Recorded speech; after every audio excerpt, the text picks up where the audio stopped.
కాంగ్రెస్ ప్రభుత్వం అధికారంలోకి రాగానే 6 గ్యారెంటీలో భాగంగా మహిళలకు ఉచిత ప్రయాణం ప్రారంభించిందని వేములవాడ డిపో మేనేజర్ మురళీకృష్ణ అన్నారు.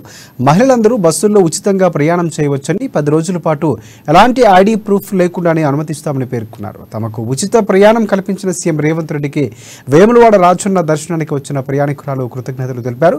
మహిళలకు ప్రాధాన్యతనిస్తున్న కాంగ్రెస్ పార్టీకే తాము మద్దతు ఇస్తామని పేర్కొన్నారు.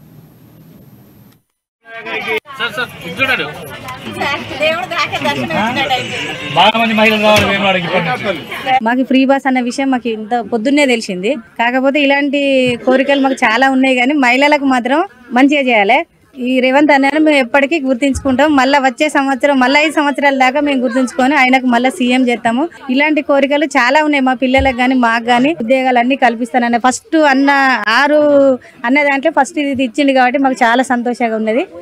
రేవంత్ రెడ్డి గారి ఆధ్వర్యంలో ఏర్పడ్డ గవర్నమెంట్ నుండి మనకు 6 గ్యారెంటీల పథకంలో భాగంగా మొదటి విడతగా మన మహాలక్ష్మి పథకాన్ని ఈరోజు ప్రారంభించడం జరిగింది. గౌరవ ముఖ్యమంత్రి వర్యులు అసెంబ్లీలో ఈరోజు 2 గంటలకు స్టార్ట్ చేసినారు. అదేవిధంగా మన డిపో తరఫున గౌరవ సిఐలు ఆధ్వర్యంలో మనం కూడా స్టార్ట్ చేసుకున్నాము.